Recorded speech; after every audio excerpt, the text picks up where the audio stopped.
네, 우리 지난주 잠깐 복습 한번 해보죠. 우리 지난주에 이거 누구 작품이라고 말씀드렸죠? 피카소. 네, 자전거 안장에 자전거 이 팔 손잡이를 가지고 만든 건데 무려 680억 이상 하는 게 되었다. 그러면서 재료가 중요한 것이 아니라 만드니가 중요하다라는 얘기를 우리가 함께 나누었습니다. 그러면서 우리는 티끌에 불과하지만 만드시인 하나님이 중요하다 이 얘기를 드렸죠. 그리고 나서 에덴 동산 소개하는 멘트를 우리가 함께 살펴봤는데요. 하나는 강이 4개다, 물이 많습니다, 그리고 보석이 많습니다에 대해서 살펴봤습니다. 그러면서 에덴 동산의 구조를 살펴봤죠. 에덴에서부터 물이 흘러서 동산을 지나서 동산 밖으로 흘러가는 구조, 그래서 3개로 이루어진 3중 구조로 이루어져 있더라. 그리고 에덴 동산의 입구는 동쪽에 있었더라 라고 얘기를 했습니다. 그리고 그런 똑같은 구조물이 성경에 또 나오는데 그게 바로 성막이었죠. 성막과 성전. 그래서 지성소로부터 성소, 그 다음 뜰로 3중 구조로 이루어져 있고, 뜰에는 물이 많이 나오는 것으로 에덴 동산과 일치한 구조를 보이면서 이 에덴 동산이 단순히 그냥 아름다운 땅이 아니라 성전 건축 예정지였다라는 것에 대해서 우리가 살펴봤습니다. 그리고 나서 이제 우리가 잿더미에 있는 우리를 왕자이신 예수님께서 우리를 불러다가 하나님 나라로 초대하시는 이 마치 신데렐라 스토리와 같은 성경의 이야기다라는 걸 살펴봤습니다.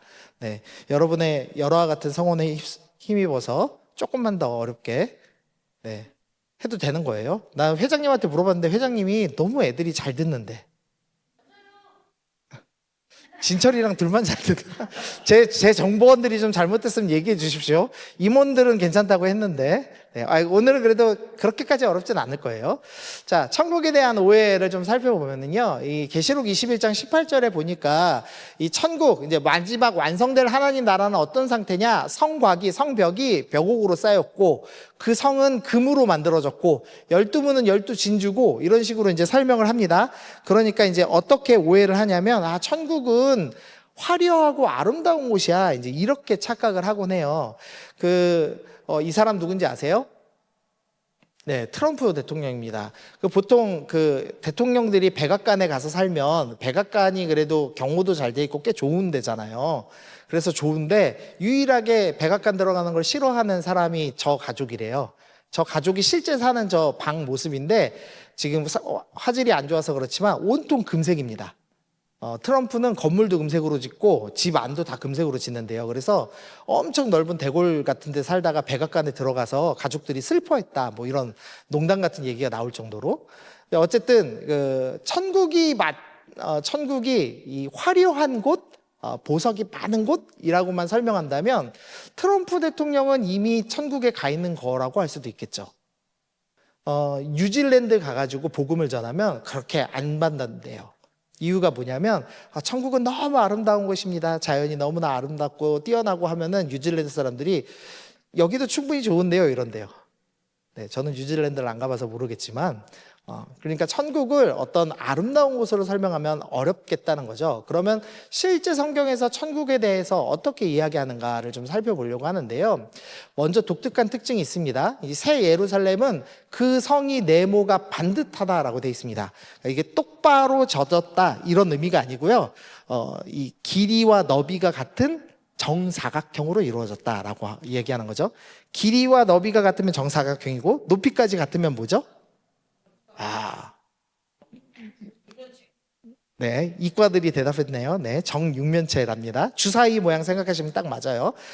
새 예루살렘, 완성될 하나님 나라는 정육면체의 도시다라는 이야기를 합니다. 이상한 모양이죠. 근데 그 정육면체 크기가 얼마나냐면 12,000 스타디온이에요. 한 2,400km. 그리스 세계, 당시 이 이스라엘 사람들이 이해하는 세계의 전부 크기를 지금 이야기하는 겁니다. 그래서 정육면체로 이루어졌습니다. 뭐 2,400km가 가로 세로인 건 괜찮은데 위로면은 어마어마하게 높은 거죠. 사실 우주를 꿰뚫는 높이입니다. 그러니까 좀 이상한 모양의 건물을 천국이라고 설명하고 있는 걸 볼 수 있습니다. 근데 그 이상한 정육면체 건물 앞에 성벽이 있어요. 성곽이 있어요. 성벽이 144 규빗인데 지금으로 계산하면 72m입니다. 모양이 기괴하지 않나요? 좀 이해가 되세요? 그림 먼저 보여드릴게요.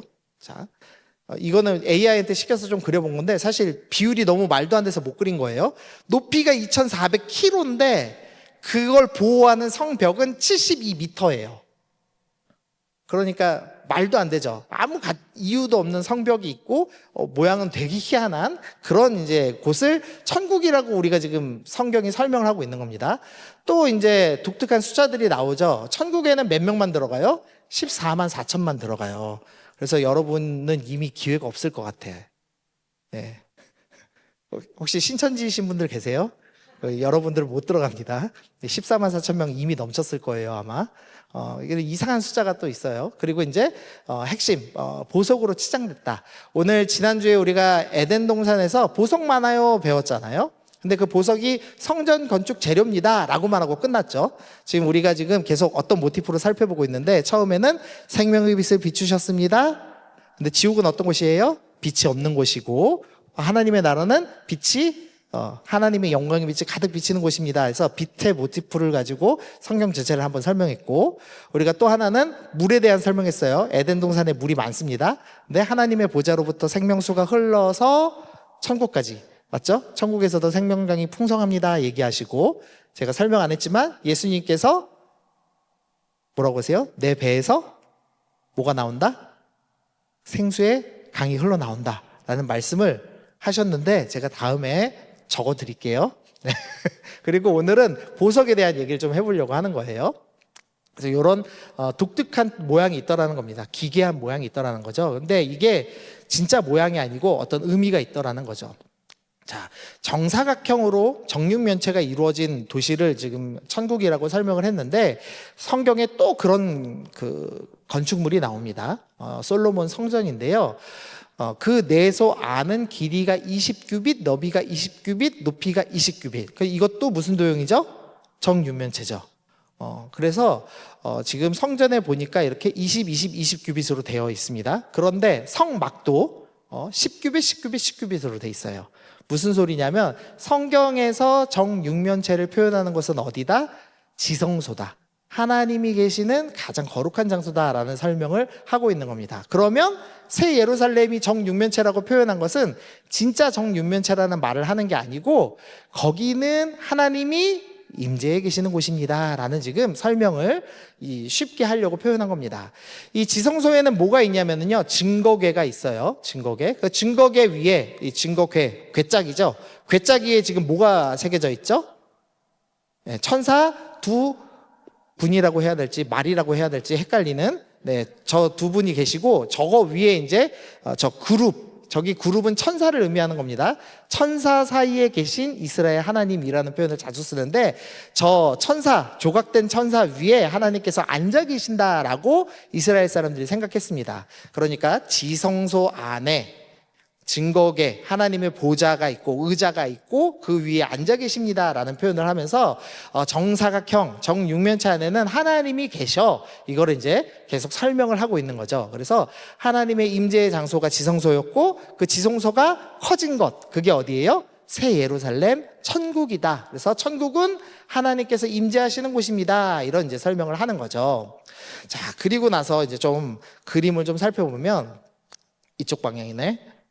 이쪽이네요. 네, 이쪽. 자, 지성소 안에 지금 언약궤 있는 거 보이시죠? 그 다음에 가운데에는 뭐가 있죠? 성소. 성소와 지성소 사이에는 뭐가 있습니까? 예, 휘장. 파란색으로 된 게 휘장입니다. 이 휘장이 지금 있는 걸 볼 수 있습니다. 지성소랑 성소 사이에 휘장은 왜 쳐놨을까요? 이 두꺼운 막은 왜 쳐놨을까요? 못 들어오게 하려고. 왜 못 들어오게 했을까요? 맞아. 해봐. 네. 응. 정답. 기호 형제님 과외 받아요? 십자가 달고 다니더니 좋아졌어. 네, 정답입니다. 휘장을 왜 넣어놨냐면 우리가 죄인이잖아요. 부정한 죄인이 하나님 앞으로 가면 어떻게 돼요? 죽습니다. 죽어. 그래서 이사야서 6장 5절에서 이사야 선지자가 이렇게 얘기하죠. 나여 망하게 되었도다. 입술이 부정한 사람이 만군의 여호와를 배웠습니다. 하나님 봤으니까 나 죽는 거 아니야? 이렇게 생각할 문화가 있었어요. 그러니까 하나님을 보면, 거룩한 하나님을 보면 죄인은 죽습니다. 근데 하나님은 우리를 죽이고 싶어요? 살리고 싶어요? 살리고 싶어 하세요. 그래서 할 수 없이 휘장으로 가려뒀던 거죠. 그래서 레위기 21장에서도 휘장 안에 들어가지 못해요. 왜냐하면 제사장일지라도 흠이 있기 때문입니다. 1년에 딱 한 번 대제사장만 휘장 안으로 한 번 들어갈 수 있어요. 그때 어떻게 하냐? 연기를 어마어마하게 피웁니다. 그래서 죄가 있는 죄인이 들어와도 보이지 않을 만큼 빽빽하게 연기를 피우고 잠깐 들어가서 모든 인간의 대표자로서 회개 기도를 하고 죄사함의 기도를 하고 나오는 역할을 하죠. 그래서 성소 안에는, 지성소 안에는 절대 인간이 들어갈 수 없다라는 게 있습니다. 그런데 어떤 일이 일어나죠? 예수님께서 마지막 십자가상에서 다시 크게 소리 지르시고 영원히 떠나니라.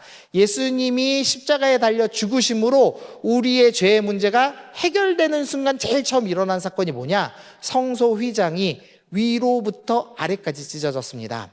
인간이 찢으면 어디부터 찢어요? 밑에서부터 찢을 거잖아요. 우리 키가 안 크니까. 그러니까 인간이 찢었으면 밑에서부터 위로 찢었을 텐데 하나님이 찢으셨다는 걸 보여주기 위해서 위로부터 아래로 찢죠. 그러면 휘장이 찢어지면 어떻게 되는 거예요? 지성소와 성소 사이에 벽이 사라지고 죄 없는 이제 예수님으로 인해서 죄 사함을 받은 사람들이 어디로 갈 수 있다? 지성소로 갈 수 있다라는 이제 이야기를 하는 겁니다.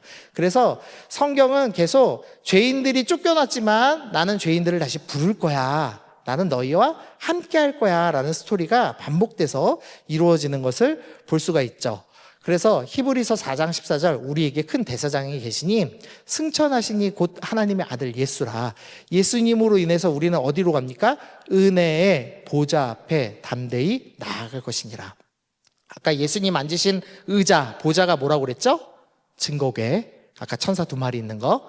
그 앞으로 우리는 갈 수 있게 되었어. 예수님 때문에. 이렇게 성경이 설명을 합니다. 그래서 히브리서 6장에서도 우리가 이 소망을 가지고 휘장 안으로 들어가나니 라고 하면서 우리 예수님 때문에 주님께서 임재해 계신 지성소로 들어갈 수 있게 되었어. 이제 이렇게 설명합니다. 그래서 쉽게 좀 표현하면 예수님의 사역으로 인해서 휘장 안 정사각형 지성소로 들어가게 되었다. 이제 이렇게 성경 스토리를 설명해 볼 수가 있는 거죠.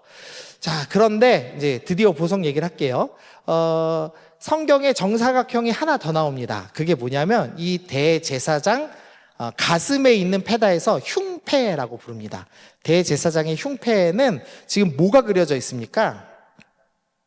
지금 그림에 뭐 있어요? 흉패 안에? 네, 보석이 몇 개 있어요? 숫자 세보세요. 네, 12개가 있습니다. 12개. 이게 뭐지? 이제 알아야죠. 그냥 이쁘라고 꾸며놓은 게 아니에요. 그 하나님이 약간 뭐라 그럴까? 완벽주의자셔서 그냥 넣어놓으신 게 별로 없어요. 그래서 저것도 왜 있는지를 한번 볼게요. 자, 먼저 출애굽기 28장에 길이와 너비가 한 뼘인, 그러니까 한 뼘으로 정사각형이죠. 정사각형의 흉패를 만들었습니다. 그리고 나서 보석을 딱 넣어놨는데 이 보석들은 이스라엘 아들들의 이름대로 12이다 라고 하면서 이 보석은 하나하나당 무슨 의미다? 이스라엘 백성이라는 의미를 담고 있다는 걸 설명하는 겁니다. 자, 정사각형이 뭘 의미한다고요? 우리 계속 반복했어요. 정사각형은 뭘 의미한다? 지성소, 하나님의 임재하시는 장소. 거기에 이스라엘 백성들의 이름이 새긴 보석이 들어가 있어요. 그 무슨 의미예요? 이스라엘 백성들 너네 지성소 안으로 들어와. 이거를 지금 설명하는 그림이 새겨져 있는 겁니다. 그래서 보석이 단순히 건축 재료가 아닙니다. 계시록 21장에도 있어요. 문들 위에 이름을 썼으니 이스라엘 자손 12지파의 이름. 구약에 있는 12지파, 그리고 그 성의 성곽에는 12기초석이 있는데 12사도의 12이름. 성곽에는 기초석이 있는데 신약의 대표주자인 사도들 중심으로 12. 그래서 구약의 백성들, 신약의 백성들이 모두 정사각형 안에 들어와서 나랑 함께 살아요 라고 얘기하는 게 성경의 스토리라는 거죠. 그래서 보니까 계시록 3장 12절 이기는 자는 내 하나님의 성전의 기둥이 되게 한다. 여러분은 성전 제로입니다. 진짜 하나님께서 승리한 백성을 진철 형제가 승리했어. 그러면 진철 형제를 기둥으로 세워놓고 감상하겠어요?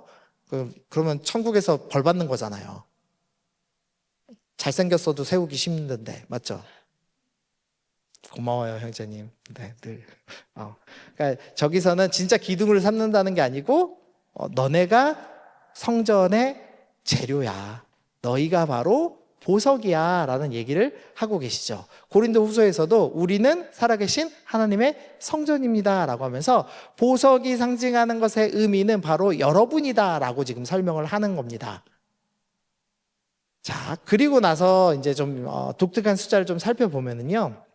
자, 정사각형이요. 12,000 스타디온이었고 성벽은 144규빗이고 인구는 14만 4천 명이었습니다. 자, 질문.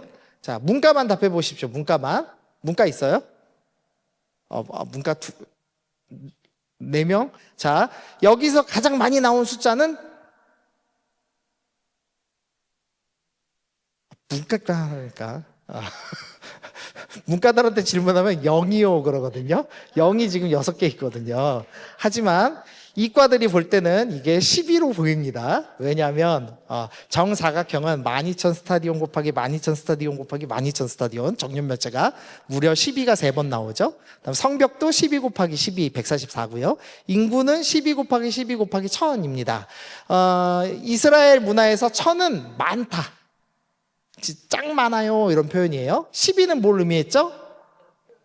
백성들 12지파 12사도. 그러니까 12 곱하기 12는 구약의 백성과 신약의 백성이 1000 많아요 라는 설명하는 겁니다. 인구가 14만 4천 명이야. 그거는 천국이 2,400km인데 딸랑 인구 14만 4천 명만 받아서 선별된 영혼만 받는 곳이라고 설명하는 게 아니고 구약의 백성이든 신약의 백성이든 주님께서는 누구든지 데려오게 하겠다라는 설명을 저 숫자로 지금 표현을 하고 계시는 겁니다. 이해가 됩니까? 여러분 천국 갈 수 있어요? 없어요? 있어요. 14만 4천에 들 수 있습니다. 맞죠? 네. 자, 그래서 정리를 좀 하면 정사각형은 지성소 하나님의 임재의 장소를 의미하고 독특한 숫자는 구약과 신약 백성이 모두 거할 수 있다는 걸 의미하고 보석은 하나님의 백성이라는 의미를 갖고 있습니다. 그래서 여러분은 하나님의 빛나는 보석입니다. 자, 우리 옆에 친구한테 너는 보석이야 하고 인사해 줄까요? 떨떠름하게 인사하지 말고 주님이 보석이라고 하시는데 왜? 네, 그래서 요거 하나 이제 설명이 됐죠. 보석, 왜 에덴 동산에 보석이 많았지? 요 보석이 무슨 의미를 갖고 있지? 이걸 설명드린 겁니다. 자, 그다음에 지옥 잠깐 다시 한번 생각해 보시죠. 우리 처음이 지옥 얘기했었죠. 그것이 알고 싶다 지옥. 그래서 지옥의 포인트는 고통이 아니라 갈증이다라는 말씀 드렸어요. 근데 그 갈증이 뭘로 해소돼요? 예수님으로부터 주어지는 생명수로 그 갈증이 해결되죠. 그리고 지옥의 특징은 어두운 구덩이라고 되어 있었습니다. 그런데 천국은 어떤 곳이냐? 생명수의 강이 흐르는 곳입니다. 강이 어디서부터 흐릅니까? 그렇죠. 하나님과 및 어린 양의 보좌로부터. 그러면은 보좌는 높은 곳에 있습니까? 낮은 곳에 있습니까? 높은 곳에 있습니다. 자, 에덴도 어떻게 돼 있었죠? 에덴으로부터 출발해서 동산으로, 동산 밖으로. 그러니까 에덴은 지성소다라는 설명을 지금 하고 있는 거죠. 동일하게. 그래서 그 하나님의 보좌로부터 생명수가 흘러나옵니다. 그래서 그 생명수를 마신 사람은 갈증을 느끼지 않고 지옥을 느끼지 않고 하나님 나라에 가게 됩니다라는 설명을 하는 거죠. 그리고 지옥은 어둡지만 새 예루살렘 천국은 햇빛, 등불과 햇빛이 쓸데없으니 주 하나님께서 비추십니다라고 이야기를 하고 있습니다. 지금 성경이 되게 동일한 모티프로 설명한다는 게 느껴지시나요? 네, 무려 모세오경으로부터 요한계시록까지는 1600년 간격이 있거든요. 그런데 놀랍도록 동일한 메시지를 계속 반복해서 설명하고 있습니다. 은혜가 있죠.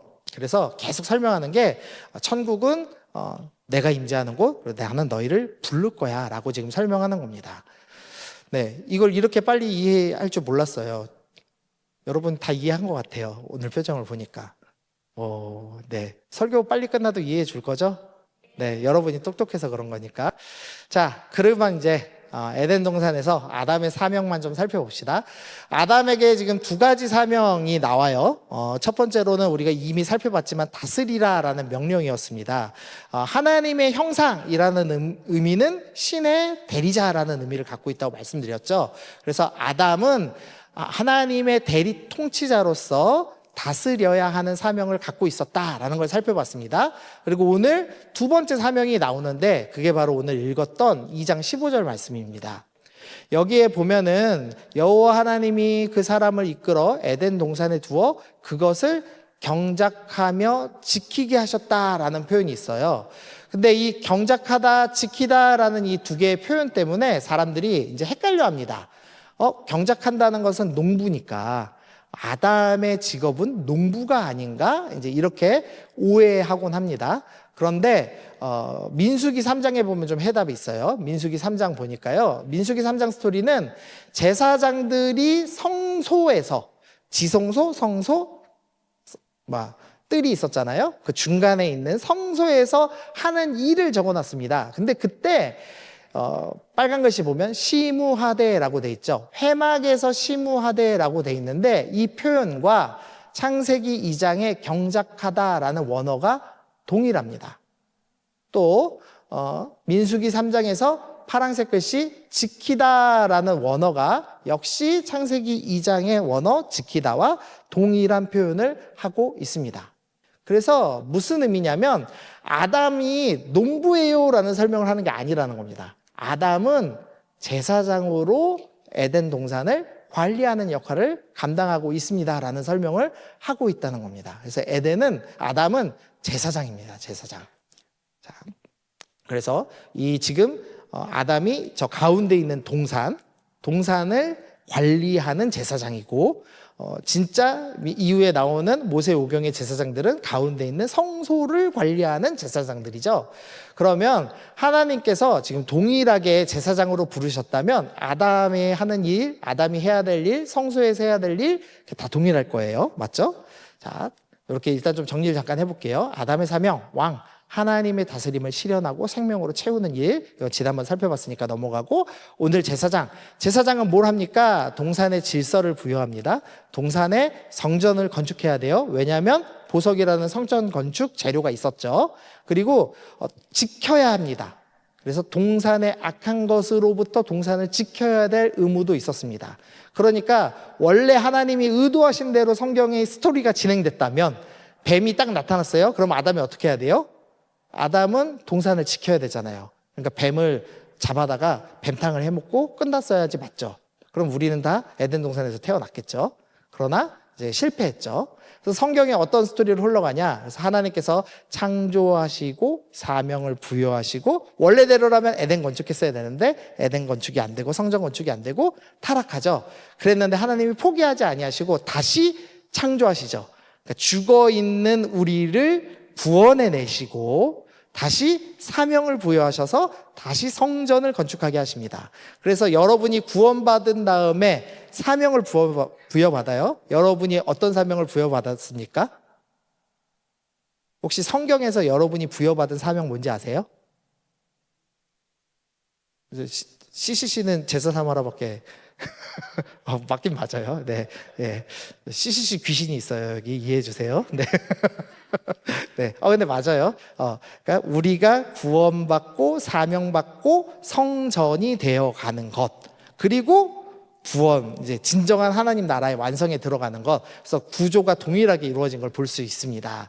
그러면 사명 부여에서 사명이 어떤 사명이냐? 출애굽기 19장. 출애굽은 우리 모든 삶의 모델이죠. 네, 19장 6절에서 출애굽하게 하시는 이유가 기록되어 있습니다. 이 말씀은 중요하니까 읽어봅시다. 시작.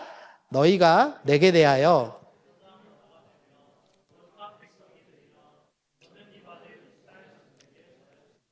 이스라엘 백성을 출애굽시키신 이유는 뭡니까? 제사장 나라가 되게 하기 위해서. 제사장 사명을 갖게 하기 위해서. 자, 그러면 이스라엘만 제사장 나라가 되는 제사장 사명을 부여받았습니까? 아니에요. 베드로전서 2장 9절. 그러나 너희는 택하신 족속이요 왕 같은 제사장들이요 거룩한 나라요 그의 소유된 백성이니. 여러분은 무슨 부르심을 받았어요? 왕 같은 제사장의 부르심을 받았습니다. 그러니까 이스라엘 사람들만 제사장인 게 아니고 아담만 제사장인 게 아니고 우리도 제사장으로 부름받은 사람으로서 아직 지성소 들어가기 전에, 아직 천국 들어가기 전에 우리가 이 땅에서 성소를 관리해야 될 책임을 갖고 있더라는 거죠. 자, 그러면 이제 제사장이 실제로 하는 일이 뭔지 좀 살펴볼게요. 제사장은요, 이 가운데 있는 성소를 관리합니다. 근데 성소에는 세 가지 이제 기물이 있어요. 하나는 등잔대, 지금 이쪽에 있는 거, 이거 보이시나요? 이렇게 그 꽃봉오리처럼 해서 7개의 가지를 갖고 있는 그런 등잔대예요. 이거 이제 유대 지역에 가시면, 이스라엘 가면은 기념품으로 사오시고 막 이러기도 해요. 예. 그리고 가운데는 진설병단, 떡상이라고도 표현되어 있고, 진설병, 병자가 떡을 의미하는 병자예요. 오병이어 할 때 그 병. 그래서 진설병, 떡단이 있고요. 그다음에 휘장 가장 가까운 데로는 분향단이 있습니다. 요 세 가지를 일하는 거예요. 근데 여기서도 이제 의미를 좀 찾을 수도 있어요. 요거 봅시다. 분향단은 또 저녁 때 등불을 켤 때 살을 찌니 이 향은 너희가 대대로 여호와 앞에서 끊지 못할지며, 제사장이 해야 될 중요한 역할이 있습니다. 향을 절대 꺼트리면 안 됩니다. 그리고 또 하나, 일주일에 한 번씩 반드시 떡을 주님 앞에다 내어놔야 됩니다. 일주일에 한 번씩. 그 다음에 또 이스라엘 자손에게 명령하여 불을 켜기 위하여 갓나물 찌어낸 순결한 기름을 내게 가져오게 하며 계속해서 등잔불을 켜둘지며, 또 해야 되는 거, 불이 절대 꺼지게 하면 안 됩니다. 빛이 계속 비춰지게 해야 되는 사명을 갖고 있습니다. 이게 이제 무슨 뜻인지 살펴보면 끝나는 거예요. 자, 이렇게 이제 세 가지 사명입니다. 자, 하나씩 살펴보죠. 등잔대, 계속해서 등불을 켜두는 겁니다. 우리가 이건 이미 빛에 대한 설교를 들으면서 들었습니다. 기억나세요? 혹시 비행기에 왜 그 활주로에다가 불 땅땅땅땅 했던 설명 기억나세요? 우리는 세상의 빛이 되어서 하나님의 빛을 반사해서 사람들이 주님 나라로 갈 수 있도록 비추는 등불이 되어야 됩니다. 이 설명 드렸죠?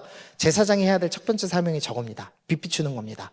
어두운 데에 빛 비추라 말씀하셨던 하나님께서 예수 그리스도의 얼굴에 있는 하나님의 영광을 아는 빛을 우리 마음에 비추시고, 우리는 그것을 반사해서 또 비추는, 그래서 절대 그 불을 꺼지지 않게 하는 역할을 갖고 있습니다. 그거를 조금 이거 너무 추상적이잖아요. 조금 더 예수님께서 분명하게 말씀해 주셨어요. 마태복음 5장 읽어봅시다. 시작. 이같이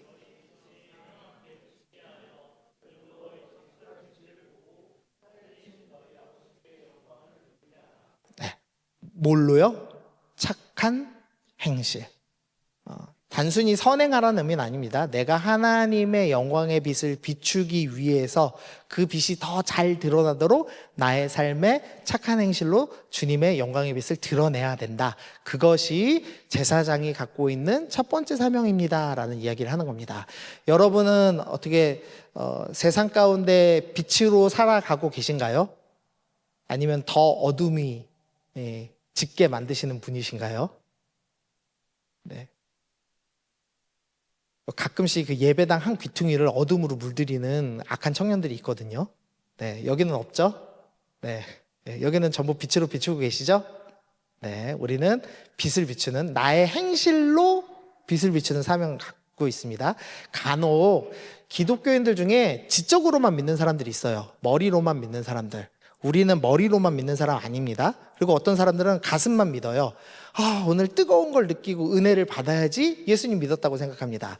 우리는 머리로도 믿고 가슴으로도 믿어야 되지만, 행실로 우리의 몸에 드러나는 삶으로 예수님을 전하는 의무가 있는, 제사장 사명이 있는 사람이다 라고 설명하는 거죠.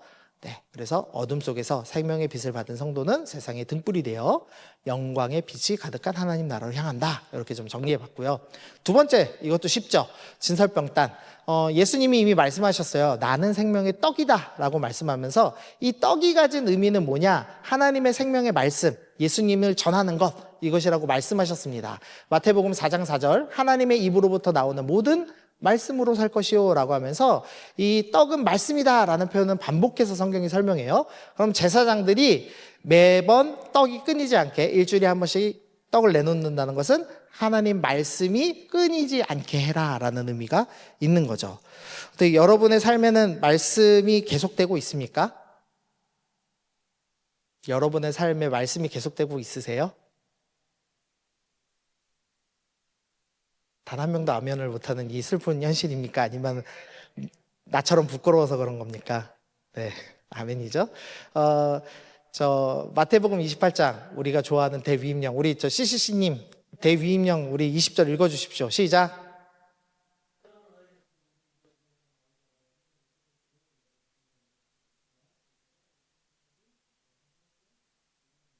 아멘. 네, 20절만 읽으랬는데. 아니요.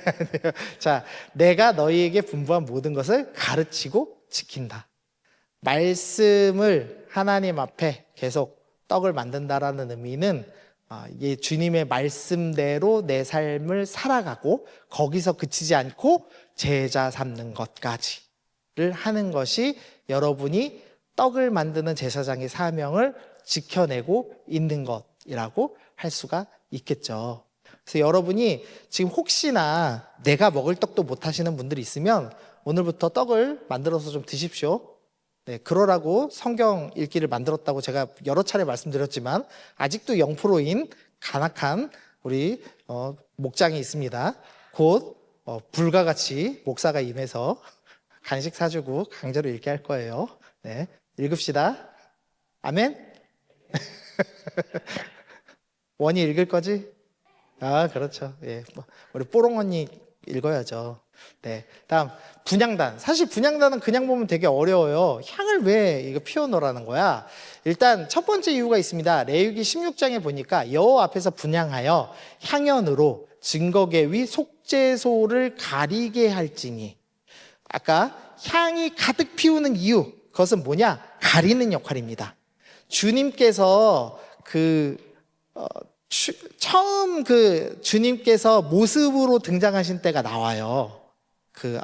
아브라함한테 나오실 때 고기 쪼개놓고 뭘로 나오시죠? 횃불로 나오십니다. 횃불로. 그때도 뭐가 등장하냐? 불과 연기가 등장합니다. 연기의 포인트는 다른 게 아니고요. 가리는 겁니다. 하나님이 직접 안 보시려고. 자, 시내산에서 주님이 임하실 때도 뭘로 임하냐면 불과 연기로 임하세요. 자, 이스라엘 백성을 출애굽 광야길에서 인도하실 때 뭘로 인도하셨죠? 무슨 기둥? 구름 기둥과 불 기둥이라고 배우셨죠? 원어는 불구름 기둥입니다. 기둥이 하나입니다. 근데 뭘로 가려진? 구름, 연기로 가려진. 하나님을 직접 보면 안 되니까. 그럼 죄인이 죽거든요. 그래서 분향단의 1번 원칙은 가리는 겁니다. 근데 여기서는 연기로만 가리는 게 아니고 향기까지 피워서 가리는 거예요. 향기까지. 왜냐하면 죄인들은 악취가 난대요. 성경의 표현에 보면. 그래서 우리의 죄의 악취를 가리는 분향을 합니다. 그런데 이 분향이 뭘 의미하냐? 계시록 5장 8절에 아주 쉽게 설명되어 있습니다. 이 향은 성도들의 기도다라고 되어 있죠. 그래서 우리가 지금 이 땅에서 실제로 제사장 사명을 이루기 위해서 뭘 해야 됩니까? 기도로 우리의 죄를 가리는 겁니다. 우리의 죄의 악취를 가리는 기도를 하는 겁니다. 그래서 우리는 우리 스스로를 위해서 회개기도 해야 될 것이고 또한 다른 이들을 위해서 중보기도 하며 기도의 사명을 감당해야 된다라고 성경이 설명하는 겁니다. 그래서 정리하면 제사장은 요 세 가지 일을 합니다. 분향단, 진설병단, 등잔대. 그런데 짱짱짱 우리는 실제로 이 일을 해야 하면서 살아야 되죠. 죄의 악취를 가리는 기도를 하고 말씀을 먹고 말씀을 먹이는 사역을 하고 착한 행실로 빛을 비추는 사역을 하는 것. 그것이 바로 제사장이 해야 할 일이었습니다. 아담이 이 일을 감당했어야 되고 아담이 실패했어도 이후에 하나님의 백성이 다시 감당하기를 원하시는 주님께서 부르시는 우리를 향한 사명이다라고 성경은 설명을 하고 있는 겁니다. 자, 적용 한번 해보시죠. 천국의 보석은 어떤 의미인가? 화려하고 아름다운 곳이라는 의미가 아니고 뛰어넘어서 보석처럼 빛나는 하나님의 백성을 의미합니다. 천국은 왜 정육면체로 묘사되어 있는가? 하나님이 임재하시는 곳이라는 의미가 있죠. 그래서 우리는 하나님의 임재하신 곳에서 쫓겨났습니다. 그러나 예수님은 구원의 사역을 다시 행하셔서 다시 하나님의 임재하시는 곳으로 우리를 초청하는 스토리가 성경에선 이어지고 있다는 겁니다. 그러면 아담, 원래 인간이 해야 될 일은 뭐였냐? 왕 같은 제사장으로서 삶을 살았어야 됩니다. 그럼 지금이라도 우리가 제사장으로 살려면 어떻게 해야 되는가? 요 세 가지 일을 해야 됩니다. 우리가 기도해야 되고 말씀을 먹고 먹여야 되고 착한 행실로 빛을 드러내는 삶을 사는 것, 그것이 바로 제사장의 사명을 갖고 사는 것입니다 라고 오늘 성경이 우리 가운데 설명을 하고 있습니다. 이게 지금 전체 성경의 큰 이제 줄기를 여러분들한테 반복해서 설명을 해드린 겁니다. 어때요? 성경이 좀 생각보다 체계적이지 않나요? 네, 여러분 그냥 뜬구름 잡는 얘기 하지 않습니다. 성경이 여러분들에게 되게 철저하게 아주 쉬운 모티프를 가지고 빛, 물, 떡 뭐 이런 몇 가지 모티프를 가지고 계속 반복해서 지금 여러분에게 설명을 하면서 나는 너희랑 함께하고 싶어. 너희도 나랑 함께하게 올래? 근데 너희가 뭘로 함께한다? 제사장 사명을 행하면서 함께하는 거야 라고 초대하고 계시는 이 하나님의 음성을 오늘 들으셔야 합니다. 그래서 우리 적용할 때는 주님, 내가 주님 나 계속 부르시는데 나 정말 주님과 함께하고 싶어요 라는 기도 그러니까 계속 하고 있죠. 그거 하나. 근데 두 번째, 주님, 저는 제사장의 사명으로 살고 싶습니다 라는 기도를 하시면 좋을 것 같아요. 우리 이 시간 좀 가사를 좀 생각하면서 기도하면 좋겠는데요. 주님이 우리에게 빛을 비추셨습니다. 우리에게 생명을 주셨습니다. 그리고 주님이 우리에게 말씀하세요. 너희가 나를 닮아. 너희도 빛을 비췄으면 좋겠다. 내가 너희를 말씀으로 먹였으니 너희도 세상 가운데 말씀을 먹이면 좋겠다. 내가 너희를 기도하며 함께하니 너희도 기도로 세상을 섬기며 회개하며 중보기도하며 기도로 세상을 깨끗게 하는 자가 되었으면 좋겠다. 주님이 우리 가운데 부르고 계십니다. 우리가 이 부르심에 좀 반응하기로 결단하면서 하나님, 내가 이제 빛의 자녀로서 내가 이 땅 가운데 제사장 사명을 가지고 빛을 비추는 자로 살아가기를 소원합니다. 예수님을 닮은 자로 살아가기를 소원합니다. 하나님, 우리 삶 가운데 주님을 닮아가며 주님과 함께하며 주님과 동행하는 은혜를 허락하여 주옵소서. 우리 이 시간 다 함께 기도하며 주 앞에 나가도록 하겠습니다.